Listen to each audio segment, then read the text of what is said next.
I just love the whole topic because this is something I'm very passionate about, and it focuses on my PhD thesis at the moment. So I really have a lot of passion for it. Uh, One of the biggest things that we see on aspects of privacy, the number of cyber crimes that are happening that goes against privacy and safety. The first one I want to hint on is cyberbullying, of course, which is very, very common. Nowadays, just people have said, we have trusted the social media more than the human beings we have. I see this, it even goes into marital issues. You have a misunderstanding with your wife, you post it and you want to attract comments from people.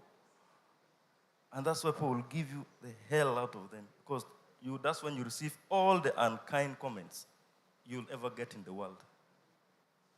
And that's from there when you will develop your mental health issues come, as someone said from here. And the second one I'm talking about is on child protection. There's a very big issue with child protection when it comes to the digital space. I don't know what's wrong with mothers of nowadays. They like it when they see that they post their kids. Okay, I'll get there. I'll get there. I'm justifying why. Because this is something I'm working on. Women, sorry, plus men. Let me be gender sensitive. Women plus men, or even uncles. We like it when we take videos of the young ones. My niece now, she's learning how to eat. She can dance. She can do this. You post on TikTok. You're compromising your child's safety. People can link you. You never know you have enemies anywhere. You link your child to your enemies because they know who your child is. Assume you're in a political position. People know your children. Maybe they even know the school they go to. The worst is even you post them when they have their school uniform on. I know the school they're in. I'll attack them from there. So those are dangers we are trying to use. We are so excited about TikTok. Then the worst that we all know, because internet does not forget, is revenge porn. I still have the one from Martha Kay. It happened way back when I was at campus. I was in the same university with her. We were in the same library at UCU. But I'm not committing a crime. I'm reporting what is there. I got it on internet. Because a platform where you're in, someone just sends it to you that, hey, this is it. And you find naked pictures happening. And this basically happening against women. Happening against women. Where their boyfriends can share their things, and I cannot call myself someone participating, because if it has been sent in a WhatsApp group that I'm in, listen to me. Let's get to the gist of this. I know we have passion for this because it affects us as women. That's why I brought it. It's a vice that I'm also trying to fight against. But at a point, your participation, as stated under Section 19 of the Penal Code, diminishes. Because why? You are in a platform, a WhatsApp group, and someone just sends it. You're not participating. You received. I want us to be very clear with the wordings of the law here, so that we don't. I'm very emotional about this topic also because I want women protected. Yes. So those are the few vices I can talk about now. Thank you. Thank you so much. I think we should be careful of the word that we use. First of all, when we say women, we should say some women, because not all women then post their pictures of their children. Apologies on that for the ladies here. Apologies. Using the word revenge porn is very misleading. It's now called non-consensual intimate images. Thank you. My name is Josephine. I would like to maybe add context to the topic today. We're talking about the threats that people face on social media, and we are talking about data protection and data privacy today, I believe. So for me, from the discussion before us today, I appreciate that, in the wake of the 21st century, we cannot avoid social media, and we can't control how people use social media, because social media is the new community that puts us together. We now live life apart, yet together. So we need to go to the grassroots and discover what causes the problems that people face on social media. And one of those is social media literacy, in my opinion. We cannot discuss enough the mental health issues, the body shaming issues without discussing social media literacy. You see, we live in a community where 13-year-olds have access to social media, where every one of us is a subscriber to WhatsApp, to Instagram, to Twitter, to TikTok. But how many times do we find that in institutions, primary schools, people are being taught about how to use social media? Because without having literacy on social media, we are going to have threats on social media. There are very many laws on social media. We have the Computer Misuse Act. But people don't know the repercussions. They don't know the applicability of the laws that we have. They don't know who to run to in the event that they face threat on social media. Recently, a certain famous person in Kampala had their account hacked, and it compromised not just one person, not two, not three. We must have heard about the whole paint issue. But this takes us back to data privacy, data privacy and social media and the threats that people face. While data privacy is at the heart of social media utilization, I still find that despite the fact that we have the PDPO, which is present here today, we have the NITA, the Ministry of ICT and National Guidance, people have not yet appreciated the remedies. Like, for instance, we've spoken about social media, but I would like to just add context and make it broad a bit. While we avail data to social media, it's not a problem for a woman to post her children. It's not a problem for a man to post his children or his family. The problem comes in with the people who want to utilize this data for the wrong causes. And that's where data protection comes in. So we have to have mechanisms at hand whereby data protection, the run-to mechanisms are taught to the average Ugandans from the grassroots. January 28th of every year marks the International Data Protection Day. We have very many TikTokers. All of us utilize social media. Plus, if we look at NIRA, if we look at MTN, MTN could send you a message on your birthday. Happy birthday, Josephine. It could be a source of joy, but that means they have your data. Today in Uganda, telecommunication companies and banks, I believe, in my opinion, are the largest harvesters of data information. But are Ugandans aware that they have a right to be protected? I recently learned that, and I wish to share, that if you dial *260, *2#, and you opt for privacy, you could try it out on your cell phone. You could actually report a situation where your data has been compromised, leaked. So, in conclusion, my submission is that we will address threats on social media. We will address social media, but without going back to the National Council of Higher Education, going to primary schools, without the parents being involved, how to teach people how to utilize social media and respect other people, because it's an online community, then we'll keep on addressing the same issues. Yeah. Thank you for sharing. I think for social media, there are community standards that are available, but I think majority of people do not know about the community standards that are available on various social media platforms.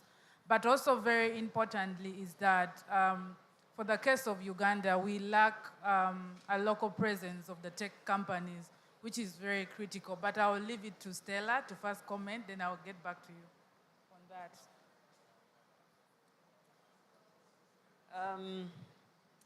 The insights that have been given by the participants are very valid.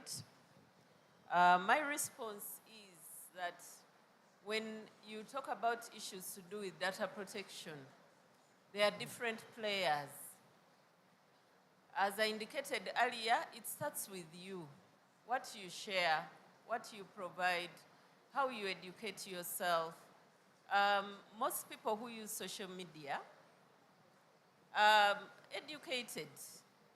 maybe P7 or Senior 4, I don't have the statistics, but most of our social media channels operate in English.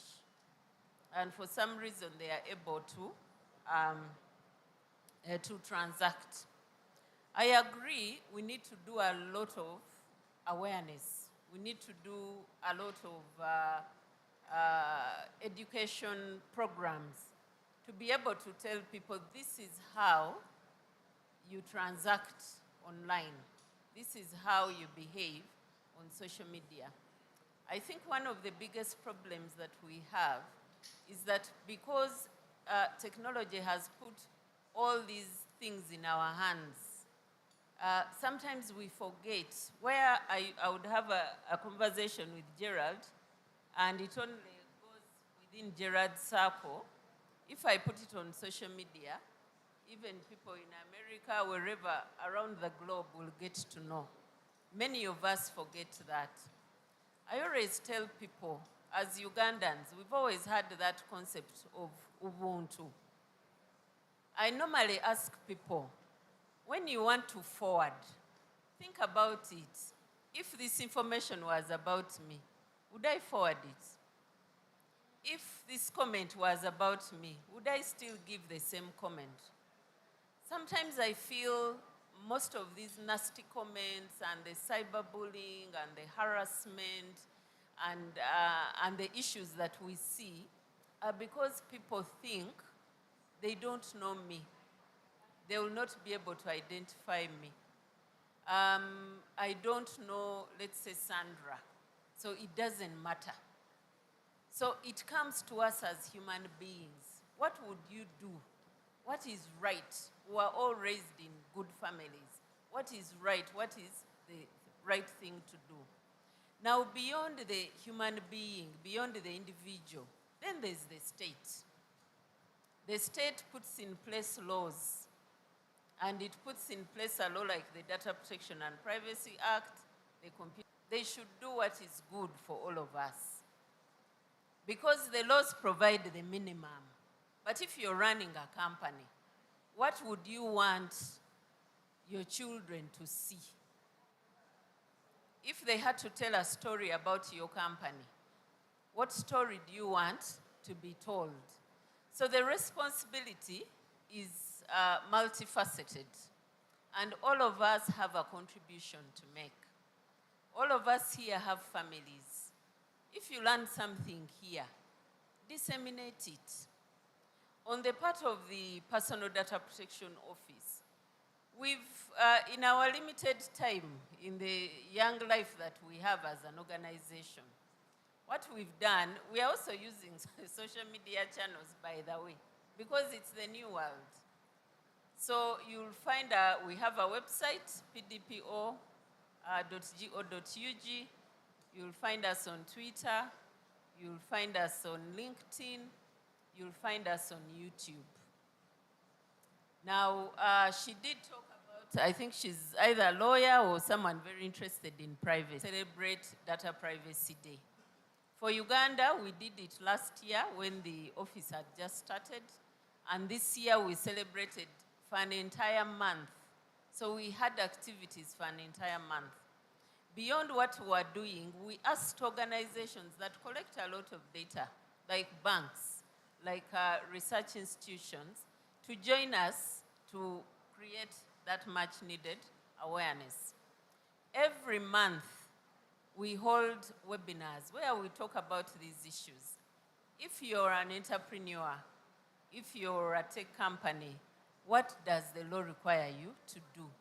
What does it mean to be compliant? Every month, from the time we was set up, every month, it's the last Thursday, the second last Thursday of the month, we have topical issues. Subsequently, we started recording these webinars. They are normally 1 hour and nothing more. So please go to those channels and educate yourselves. The challenge we acknowledge is that obviously the social media channels, while they are popular here in the cities, most of our rural communities do not have access to these channels. We did set up a TikTok channel, but talking about data protection in a fun way has become a very challenging issue for us. So if you have ideas, please communicate those ideas. You're there, okay, we shall talk. Secondly, we acknowledge that we would want to talk on radio, on TV, but that airspace is expensive. And as you know, just like any startup, when you've just started an office, you don't have as many resources as you should have to be able to translate the law and talk about these issues in a language that our community understands. So we know we have that challenge. Because we sit within NITA, we are very big on tech. The 260 SSDMS channel, we set it up to receive complaints. And so far we have over 3,000 complaints. But we also noticed when we analyzed, because we are required to analyze all those complaints, we found that about 70% are not even data protection. People just got an avenue. This is a government body. This is a complaint. Let me send the complaint. So we receive things to do with pollution. We receive things to do with noise making, everything. So we have about 30% of those complaints, which are 1,000. Now on our side, we want to review all those complaints and resolve them because the law requires us to do that. But the manpower is limited. So when you send that complaint, we shall see that complaint. We will endeavor to resolve that complaint. The only issue is we may resolve it a little bit late, but we shall address it. When we receive those complaints, we call you, we talk to you, we talk to the person you're complaining against. We hold sessions or investigations with them, and then we, in writing, make our decision. So some of that work is already going on. The reason we provided that, because you can get in touch with us either by calling, by using email, by using that 260 channel. The 260 was really to help those people who have these feature phones and they don't smart phones, so that they are to raise those complaints. So the systems are there. We probably just need time to make sure that they work. But as we do our work, we request that you protect yourselves, but also raise flags. Where you see there is a problem, please let us know. What is that when we analyze and we find that it's a particular company where we are getting many complaints, then we target that company for our audits to be able to systemically address the challenges that have been raised through those complaints. Thank you, Sandra. Thank you so much, Stella. I think for me, when she mentioned about noise making, and I wanted to ask everyone here that in case you're having any small meetings, please excuse us. We are discussing something very important, digital privacy and protection. So we would beg to have silence in the room so that we can have the conversation. Thank you. Okay, I'll take all the three first hands, and then we can go to the next discussion. I'll start with the lady over there.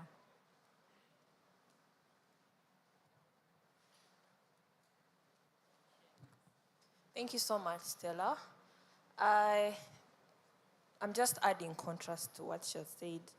And the only challenge I see, I don't know how we can really protect data for apps we did not innovate in the first place. All of us have bank apps, I suppose. You see, after a transaction, you can't even take a screenshot through that bank app. But let's say you have an enemy called so and so, they can log through your Facebook feed and download your image or follow you up from there. So I don't know how the awareness can go deep to the innovators of these apps, so that if somebody is logging through my my Snapchat or Facebook or any app I'm using or Instagram, they can't even take a screenshot of my page. And yeah, then maybe we shall be protected. So until that has been internalized, then we are still suffering. Thank you so very much. Thank you for that. I think I'll take him, and he will be the last person. We can wait for the next round of questions. Thank you. Thank you so much. My name is Aaron. And thank you so much, our panelists, for the insightful conversation. Information on what you can do with my information. But there is a silent creature there, AI, artificial intelligence, machine learning. I'll give you an example. I'll go on Twitter. I'll follow content by Julius Malema. I'll also follow content by Donald Trump and his apologists. I'll follow content from the People's Republic of China and their Chinese Communist Party. And the kind of content they'll be feeding my mind with is radical information. So the machine is learning that I am a fan of radical information. They are going to keep bringing radical information every time I go to YouTube, every time I go to Instagram, every time I go to Twitter. Eventually, we are going to have corrupted minds, very radical minds of people whose radicality we don't know. But she mentions that government has put in place different laws. But we also know that it is the role of government to go ahead and enforce these laws.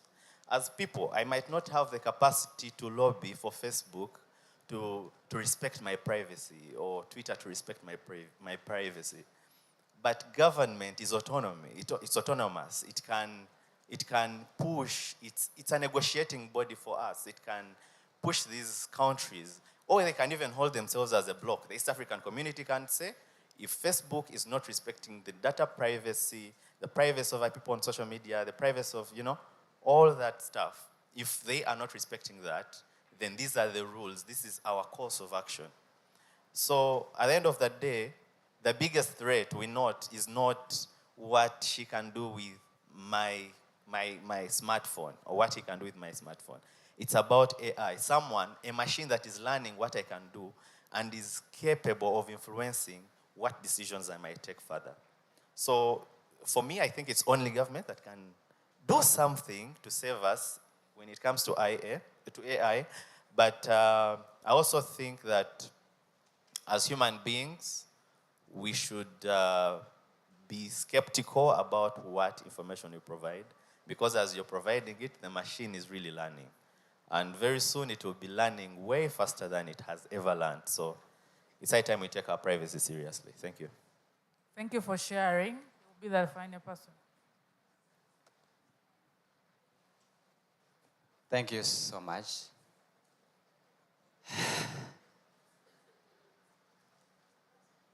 God gave me the courage.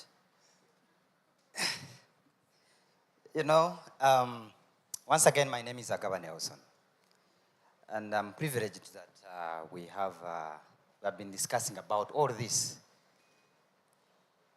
And if I was not a very, very careful person in how I transact, not only on social media, but with my phone, I would be the outcry of this country. This very month, somebody out there got a copy of my phone. Entire phone. You're talking of you being on social media. This someone has a copy of your phone out there. So he became foolish enough, and I got to know the person. So I go through MTN. I thought at first, at night, I thought, this is MTN or what? Are they using MTN? Then I went to MTN, they said, they analyzed it, the security manager and the entire crew, the top management. They said this is not from MTN.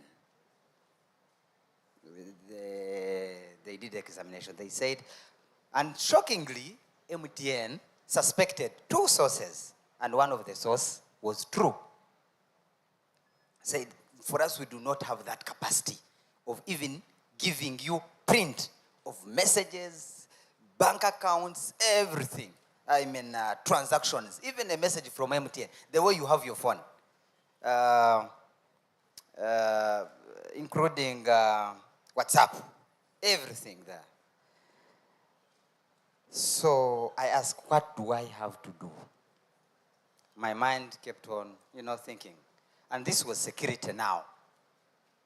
We are talking of an organization like NITA, but there is the entire machine system manned by government that has access to every Ugandan.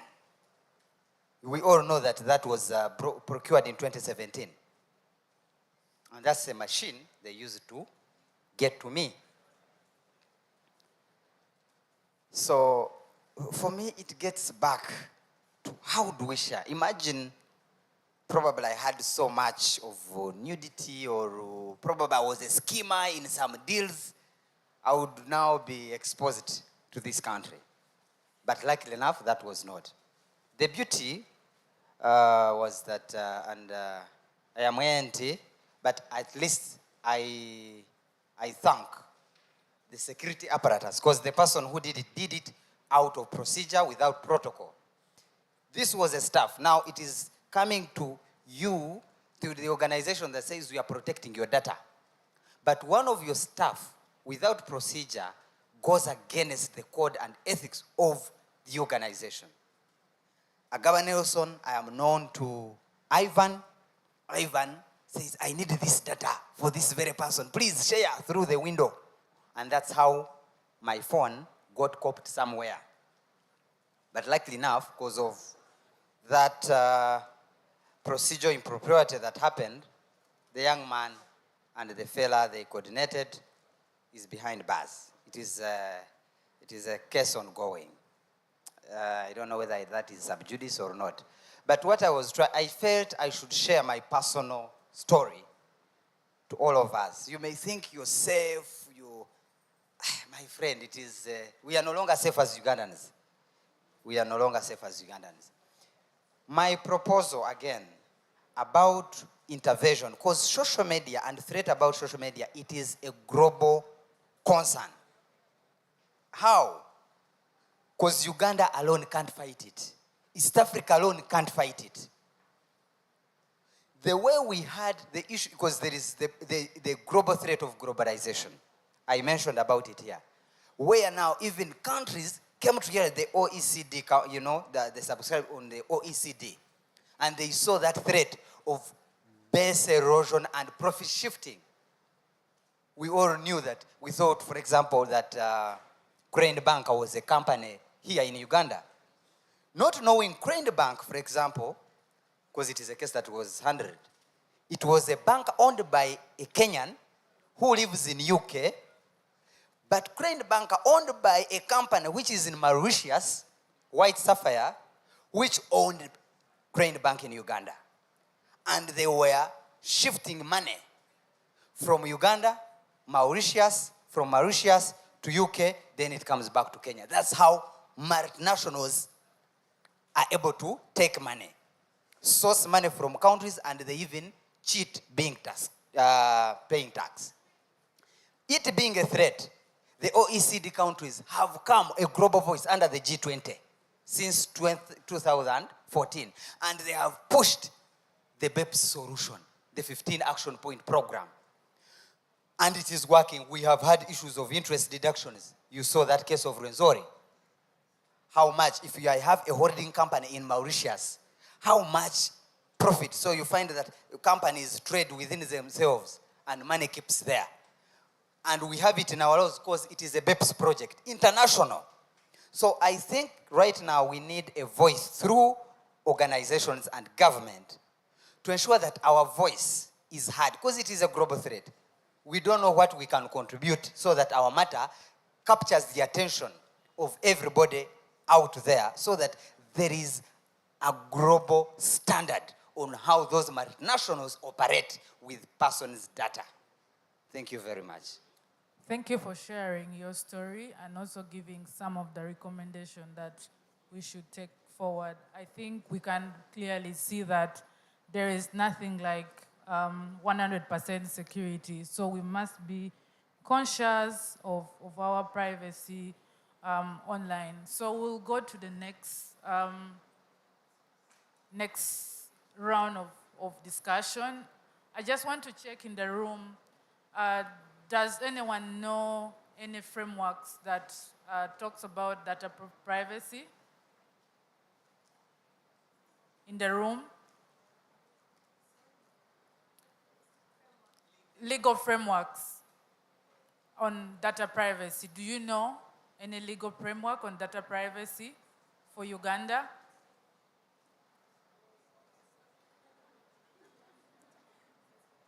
I just want to check if we are even aware of the legal framework that we have in place.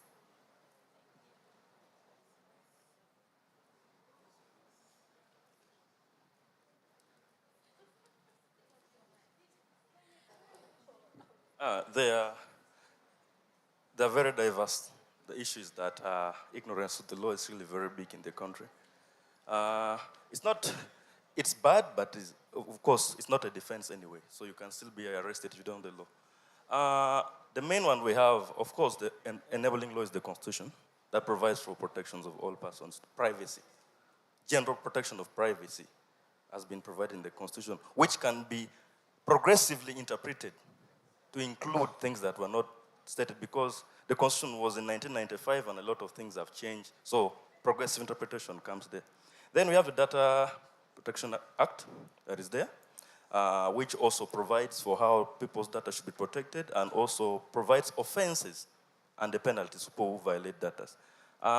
Then we have the Electronic Transaction Act. There's a way it guarantees protection of people's data on any electronic transaction.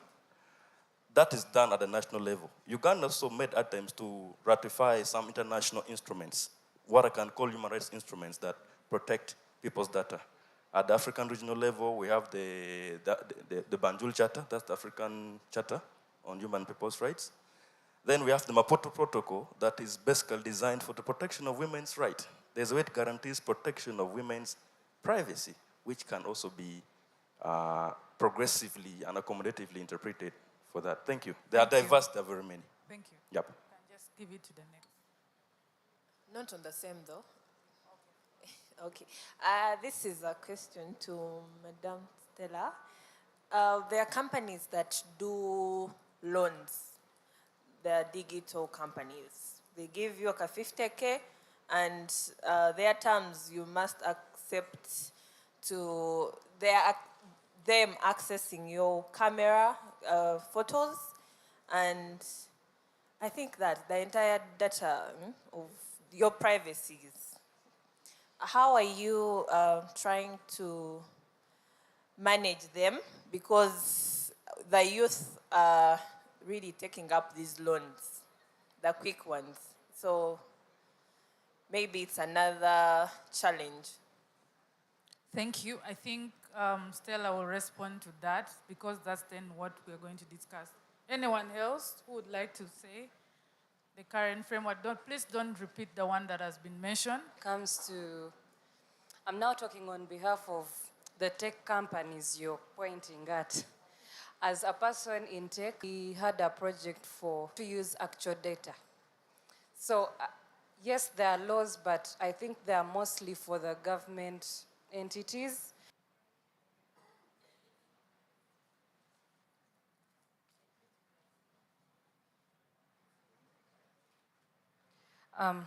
Or you have to go through the medical concierge, or you have to go through the medical team that is even hard to get to. So I don't know the right channels, not things of it's only the government entities that can acquire some data and private entities can't.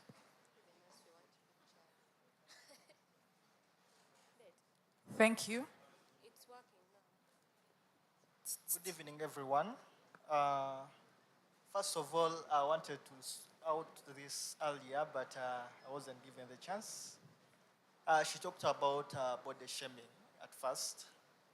Well, body shaming is not only for ladies. As you attacked some gentlemen because you talked about women. Also, men suffer the same, but this is because most of the ladies tend to post sensitive content. Is at the beach, posts those bikinis, posts everything, and then you are posting that looking for engagements, looking for likes. So those things, you have to expect what will come out of that. You also know that people will come and judge you because of what you're posting. So we have to take in mind that whatever we post is our responsibility. A lady can come out, post something, and let me talked about that word, I will call it nudity, and then fellow ladies will come and sugarcoat, oh, sorry.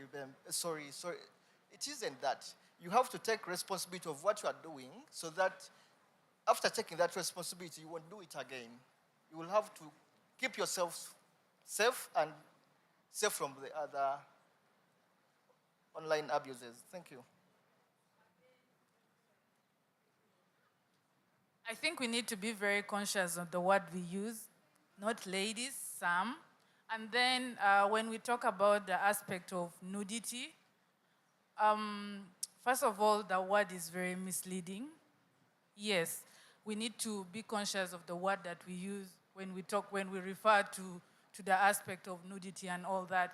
But I'll open the floor, and I would like to hear more about the current framework that we mentioned, just to get to your attention.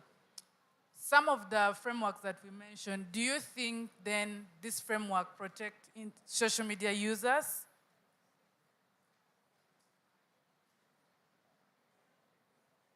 And then I will have Stella comment on the questions that have been asked. Thank you. I think this continues with some of the debates we had at the time on the Twitter space. Just as I talked about, first of all, the frameworks, before they come in place, how did they come in place? That's one question we need to ask ourselves. Is it a matter of national interest? Are the members of parliament so passionate about it? I want us to see some bit of hypocrisy with our MPs. I'm sorry, Honorable, you're here. I'll tell it to your face. There are things that are, but there are certain things, the rate at which people legislate at, it's at a speed, I don't know. It's a supersonic, no, hypersonic speed. We have a lot of pressing issues on the protection of women. Parliament is very slow on legislating on it. Two, the legal aid bill has taken years. You guys are slow on it. But the rate at which you guys, was it 2 days ago, passed the anti-homosexuality thing was so fast. So that makes me question, at what speed did you members of parliament enact some of those laws on data protection? Two. Now, marrying that and doing a comparison with the Toji Kwatako incidents, did you guys consult us? No, you didn't. But you were all given mind to go and consult.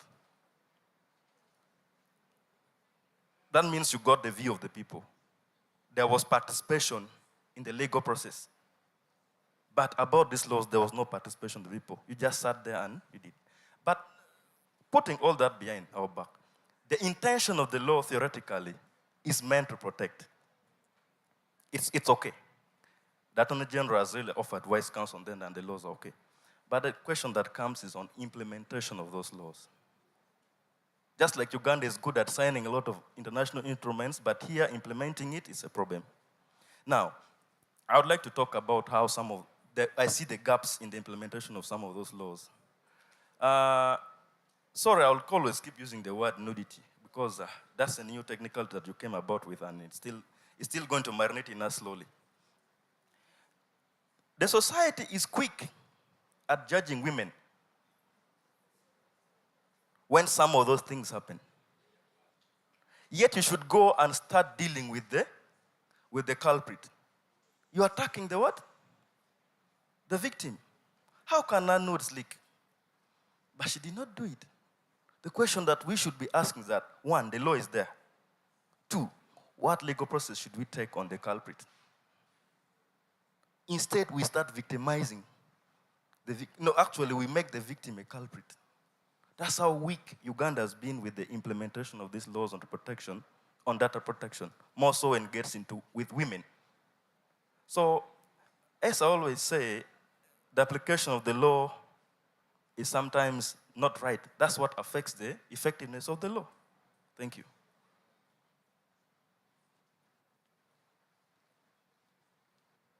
Thank you so much. I like that you're not speaking the same language. Yeah, so I will have you last and then we can have Stella speak. Thank you so much. And mine is not a question, but a request going to the person from the PDP office. I think it's high time, with all due respect, you carried the PDP office from where it is to the ground and villages where we come from. A million Ugandans all have data that requires to be protected. And truthfully, if we are to do a census in this hall, the number of people who knew that in January is when we have a personal data protection day, there are very few who could be knowing about it. Yet, they are the people that we can say they have at least access to information. So I humbly request your office that it's high time this information leaves the ACs of those offices and then comes to our villages down. Because the people there are the ones who may be needing it even most. Because you have someone telling you that someone called me, I don't know where they got my number, and these people are here telling me that I have won money, are here telling me this and that, and some people have lost a lot of things because of those things, because they even don't know what to do after receiving such calls. They don't know what to do to protect their phones. They don't know what puts them at risk. Someone says, accessing Facebook will be enough. They give everything they wish. They be the ones sharing the different proxy things we see on WhatsApp and whichever. So I humbly request your office and your team to go out of the comfort zone of the office and move down to the ground in the villages of Toro, Ankole, Gulu, and everywhere to spread this information. I don't know if it will be palatable to the other spaces, but I humbly request. Thank you. Can I just say two things? And I'm not a very good friend of the government, but I'm learning that all is that this fancy language is interpreted in, Karamoja and Toro and all the other places. I know it needs resources, but I feel like private sector could be a really good strategic partner for you. As Circular Design Hub, I could have a program in Jinja, and how best can you leverage that? Because I know it takes a lot of funds. So I give you the talk time that you need because I'm working with innovators in that space. And I think there's, low-hanging fruits around that. What's CAS doing in that region? How can you better partner? But I think private sector could help support the limited funding that I assume that you actually have to make this happen.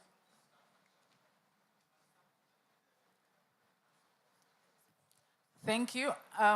Stella, at this point, you could just respond to the questions, and then you could give a wrap on what we can do to improve data governance in Uganda.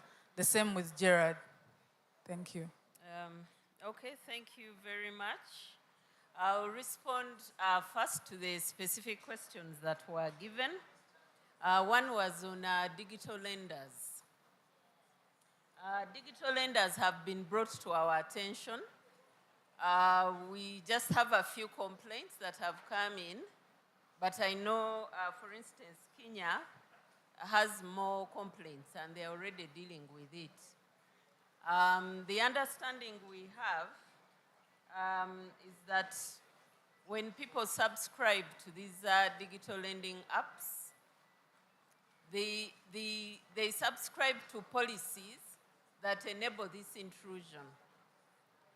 For instance, when you download, the app requires you to give access to your phone book, to your, like you said, maybe pictures and things like that. And what we've learned is that then when you default, these digital lenders will call your mother, for instance. They call the number, I think, that you call most, and they will say, Stella owes us 1 million shillings. Or they will call your husband, or they will call, you know, or your spouse, or whoever.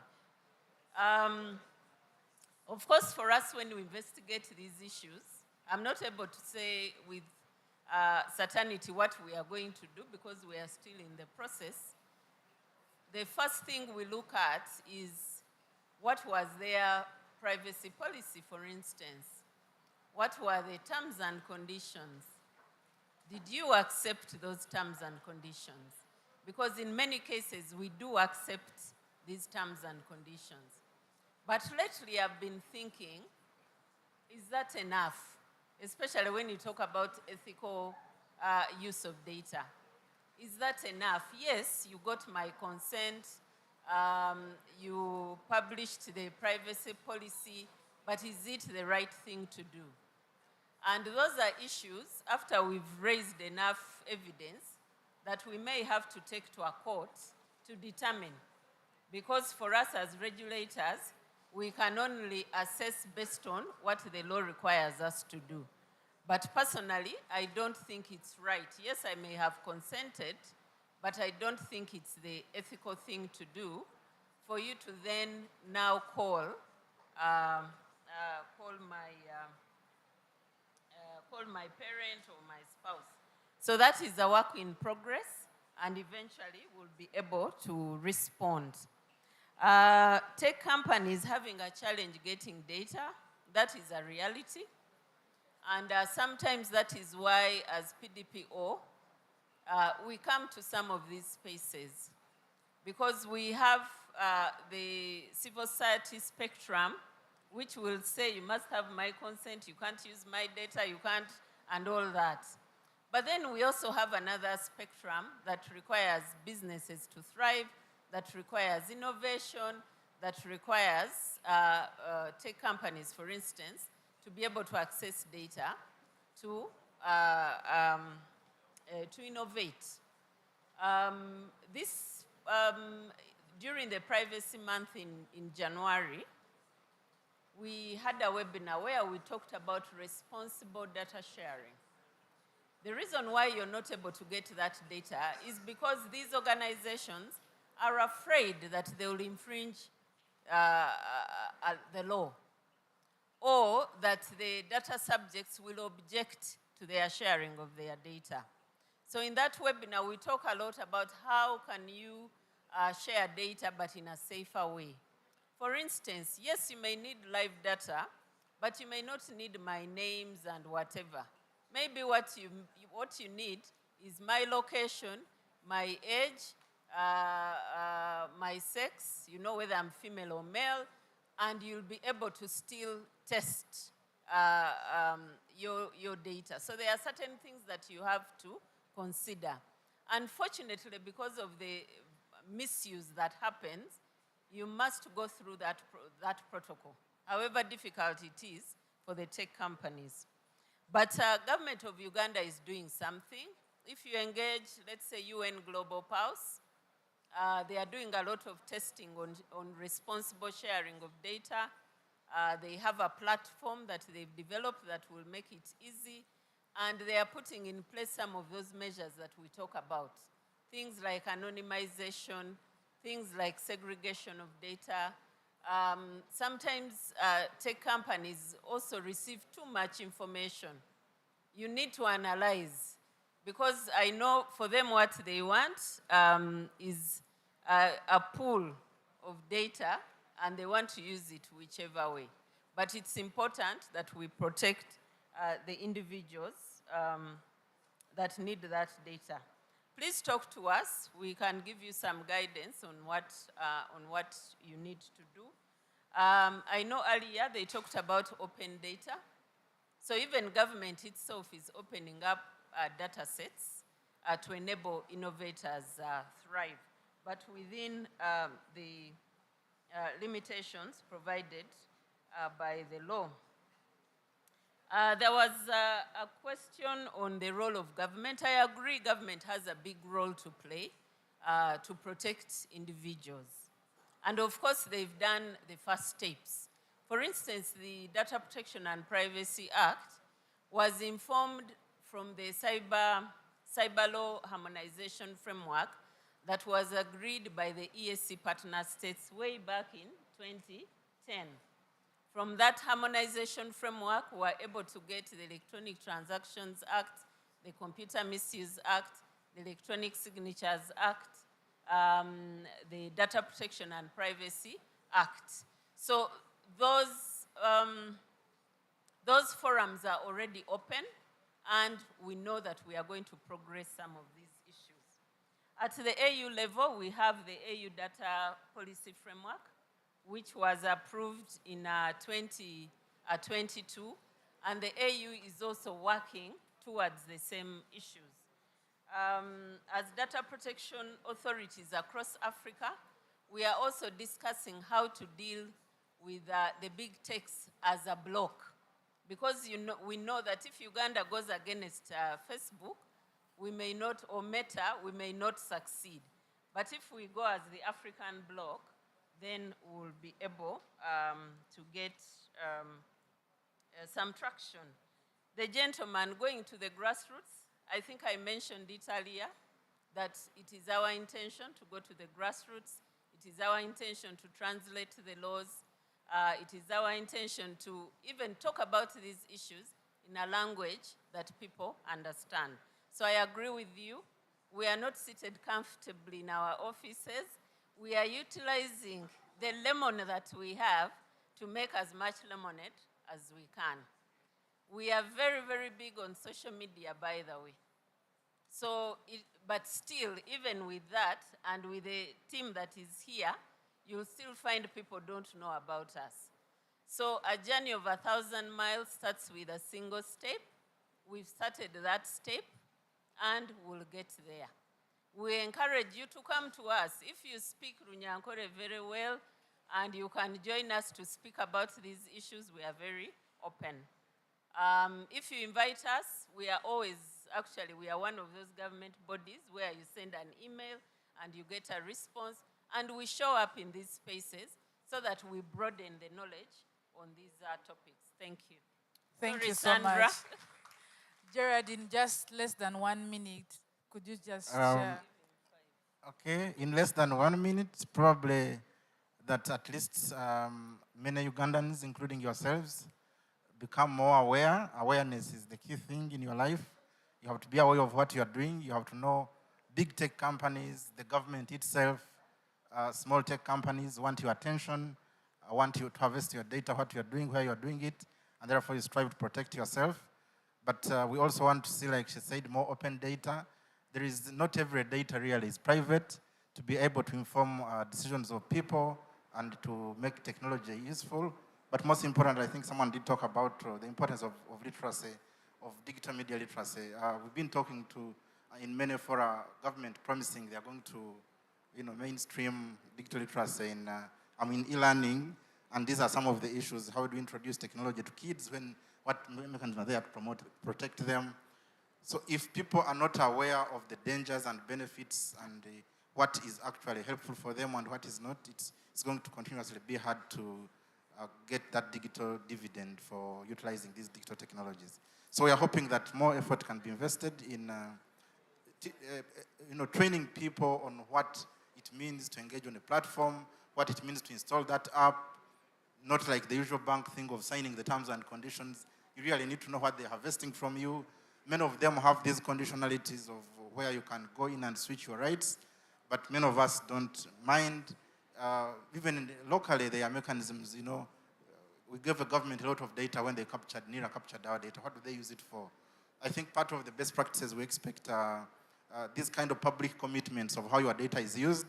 I would hope that next time government can also give us their commitment on how they handle data, when they hand our data to MTN, to the banks, what data are they handing in and under what terms, so that there is trust. Of course, we need some regulation, but it's good that it's exercised in a way that the primary beneficiaries are aware and have some sort of consent in terms of the level at which their data is being shared, and that in the end we're able to utilize technologies to develop both ourselves but also to make our daily life better from the decisions that companies and governments can target as well. Thank you. Thank you so much, Stella and Gerard. Gerard Businje is a lecturer of data ethics and data governance. And we would like to also thank all of you for the amazing participation. Thank you. Thank you so much for this amazing session. This session was in cooperation with Personal Data Protection Office and Ministry for ICT. So a big round of applause for that team. Okay, up next we have one last session as people move in from the other room. This plenary discussion is going to be mostly around getting ahead of fake information, or rather fake news and disinformation on social media. I think that is what we have been building up to this moment, because most of the questions or queries or worries were about misinformation. We make sure that we are not misinforming the public on social media. To moderate this session is Henry Bonnet from CAS. He's from Konrad Adenauer Stiftung. He is a policy advisor for Southern Africa, media and political parties. Please put your hands together for Henry. To actually get your pictures, you can scan that code, yeah? Make sure you're getting pictures that are your own and not of other people. Probably if you're getting pictures of other people, they could be the panelists. Yeah, thank you.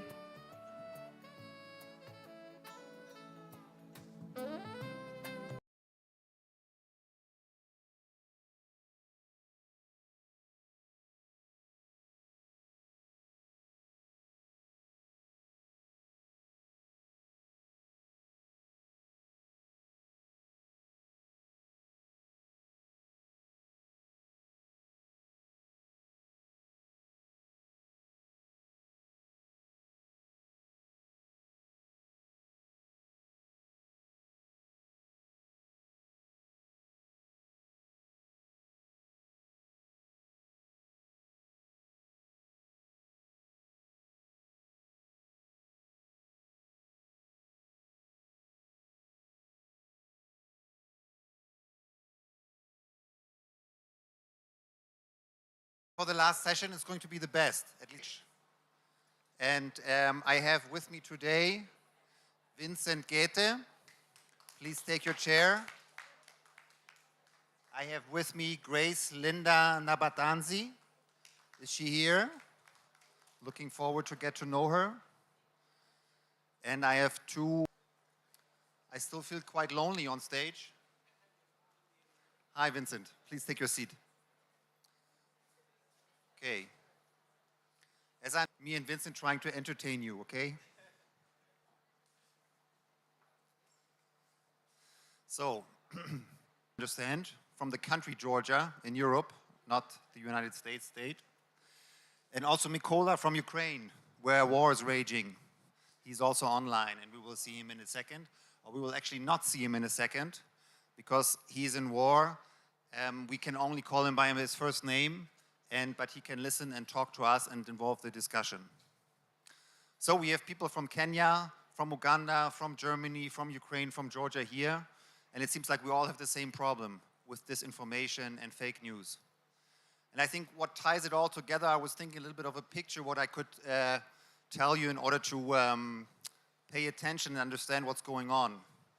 I know that there are elephants in Africa, a big furry animal. And the big animal in the room is a big Russian bear. Russia, usually we have a symbol for Russia, which is a bear, and I want you to imagine a Russian bear who's in the room. In Ukraine, where Mykola is, he's exclusively about Russia, But first of all, definitely about how we can get ahead of disinformation and fake news. I would first like to turn to Mykola to greet him in Ukraine, and thank you very much for tuning in. Mykola, can you hear us? I can hear you perfectly. Let me know if you can hear me. Great, Mykola. We don't know exactly where you are right now, but we really appreciate you tuning in Uganda. The war seems to be very far away. How is it with you? How is it today in Ukraine?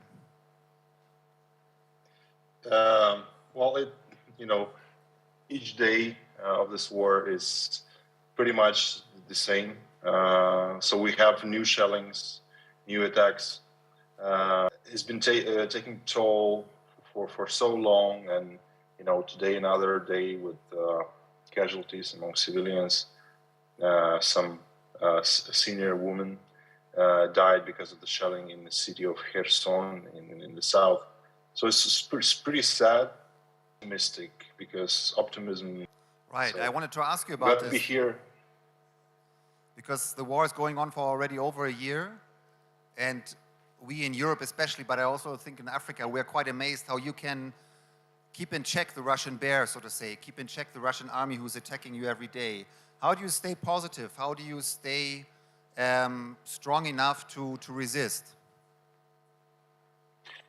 Now that's it's the good way you put it. I think that I first read it in the New York Times article, which was actually about our Twitter account and overall social media team of Ukrainian government. So they used the term poking the bear. So what we do is, we first of all, right? But we should not let fear control our minds and souls. And as evident as it might sound, to just keep them in what you're doing. So I guess this is part of our success, particularly with our Defense Ministry account, and it also relates to so many aspects. What we've been through this year, this idea that when they do evil things to us, we can do evil things to them as well. But what we're going to do with them first is we're going to mock them. Okay, so we're going to make fun of them, we're going to ridicule them, and so they will feel. And I want to play a very small game with our panelists, so please also stay attentive, and you will see what the game will be about. But before we turn to the game, let's talk to Natalia. Hi, I'm doing in Kampala today than in Tbilisi. But we will make the most out of it that we have you two online. I wanted to ask you, Natalia, so tell us a little bit about, you are a co-founder of Coda Story in Europe. Tell us a little bit what the main thinking behind your work is. Yeah, actually, Coda Story is, we describe it very differently. We're devices that are... But still, I don't know if I would always recognize fake news and disinformation every time I see it. I think that's a big challenge, not only in Africa or in Europe, it's everywhere a big challenge. And I want to ask Vincent, who's here with us today. So what do you do about this? You want to show us something, and let's see if we can find out what... My name is Vincent Ngethe, and I am a writer doing fact-checking work for the Nation Media Group in Kenya, for Africa Check in Kenya, and also for the Kenya Editors Guild as well. And I'm hoping that from this session we will learn a little about how to deal with false information in high-stakes events like national, to affect the conversations immediately before the false information spreads. Great. So let's take a look at that, what you have brought with you today, right? Yes, yes. Can we ask our tech guys, please, to start the screen? Mes chers compatriotes, Gabonaises, Gabonais, avant toute chose, permettez-moi de vous adresser. It was his first public statement since falling ill, and he looked different. A neurologist told the Post his appearance appeared consistent with someone who had a stroke or a brain injury, and even cosmetic procedures. He has a great deal of facial makeup, and I think he probably had Botox because neither side of his face is moving. You don't see the wrinkles in his forehead and in most of the rest of the face. If you look at his eye, the distance between the upper lid and the lower lid is greater on the right than the left, and that's an indication of facial weakness. And finally, So what was it all about? That is. So this is the president of Gabon, Ali Bongo, and I got this video from the Washington Post.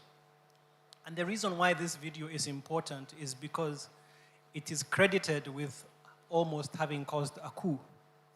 So when this video came out, he was giving the New Year address in January 2019. And people looked at it and they thought it was a fake because Ali Bongo didn't look the way he normally looks. And they thought that it was a fake video and maybe he was not alive or something like that. So some soldiers in the army, partly convinced by this video, tried to overthrow the government in Gabon. So I just want to help us understand that when you have uncertainty about information, it can lead to major life-changing, life-threatening events. And so it's very important for us to understand the impact misinformation can have. So we have examples of that fake, the war, the information war we are right in. Natalia, maybe you want to first talk out of your experience. Do you might have an example? I have plenty of examples. I've got one from yesterday, actually. As you probably all know, the Chinese president, Xi Jinping, Chinese leader, was in Moscow meeting with President Putin. And one of the most popular photographs that went around social media and was tweeted and shared by thousands and thousands of people, I don't actually know by how many, is that of Putin kneeling in front of Xi Jinping and sort of like hugging his knees. A total fake, not true, but taken very seriously by very many.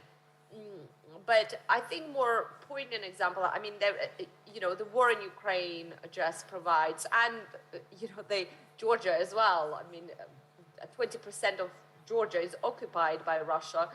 The prelude to what we are seeing in Ukraine today was really the 2008 conflict, war, invasion of Georgia by Russia.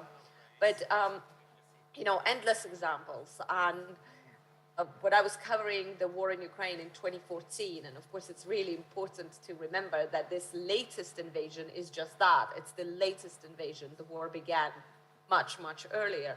And I remember doing a story for the BBC.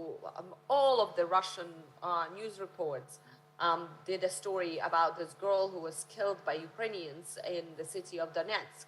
And we very meticulously went and sort of tried to...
Ask any Georgian, ask a Ukrainian, ask an Estonian. That is simply not true.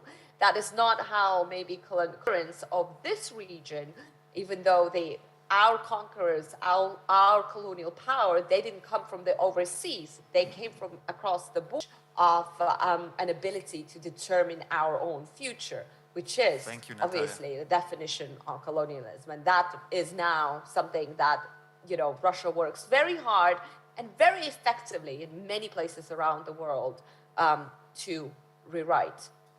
Thank you very much, Natalia, for explaining that to us. I want to turn to Mikola, but first I want to greet Grace Linda Nabatanzi, who has joined us now on the podium. Thank you so much for coming and being here. Mikola, let me first ask you, because we were now on the topic of disinformation, and you are working with the armed forces of Ukraine, and in a way your main job is also to bring light into the darkness of war. Can you tell us a little bit more about what you are doing and what your goals are? Yes. As I want to thank just quickly Natalia for her comment on this false colonial narrative. This is something that, you know, I'm disgusted with, because all Russian, their map right now, what the Russian Federation right now is the mixture of colonized Ukraine specifically right now, is to basically say that we have never existed, our language have never existed, and there is no such nation as. But you know, that's. I'm going to just a few words. Our Ministry of Defense of Ukraine, and I specifically part of the team that runs Ministry of Defense Twitter account. We've become, you know, quite a sensation, I would say. But don't take my word for it. Just Google us and check, you know, Financial Times, New York Times, other media that wrote about us. So we have. So it's something you know, that people, particularly, you know, in war. So that I think that's what makes us unique. And again, don't take my word for it. What we've been doing for past year is that we try to convey our narrative about what's happening in Ukraine. You know, about us. You know, strong and brave people. Dies in war is the truth. So it's good that you are trying to bring light into that situation. But let's now take one step back, because as I said, Ukraine is quite far from disinformation is all about mental health, the manipulation part of it. If possible, for lays like us, for people who don't know a lot about medicine, that you can explain to us, what is the psychology behind? I think I should apologize. Yeah, but it's lovely to be here. It's lovely to see all of you. And about fake news, you will notice that, yeah, and the reason for that is, so you see, maybe let me go back a bit. After COVID, you'll notice that fake news, the last 2 years, lockdown, COVID, there were so many bad stories around the pandemic. So the mind started to react more to the negative than so we were exposed more to the bad, negative stories. People dying, people sick, people in critical condition. And ideally, also, there's a part of our brain, the amygdala, is like planted. Yeah, it reacts more and faster. But how can we battle that? I mean, it's true that when we look at the news in Germany, in Uganda, usually the bad news dominate. We don't hear a lot about good news, especially also in the COVID pandemic. I know we could have used much more good news to keep. What you choose to expose yourself to, yeah?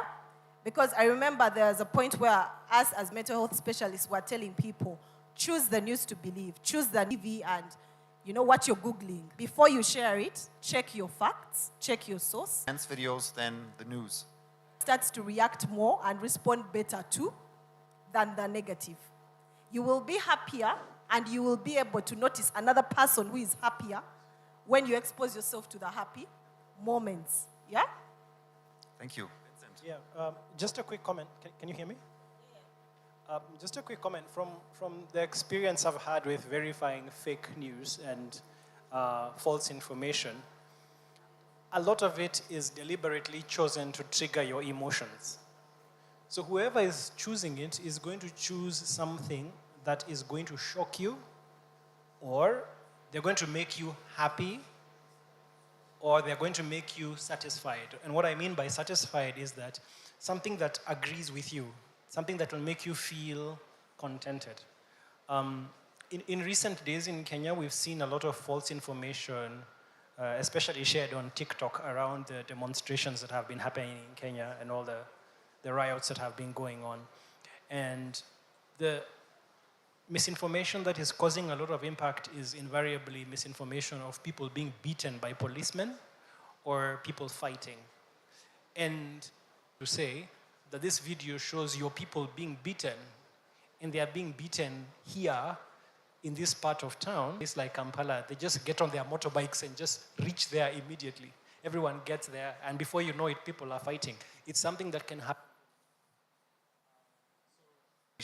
Sorry, can you turn it off so we have this microphone? Thanks. I want to ask Natalia later, but maybe first you, Vincent. You're allowed to check and to double check and then spread the information that it's false.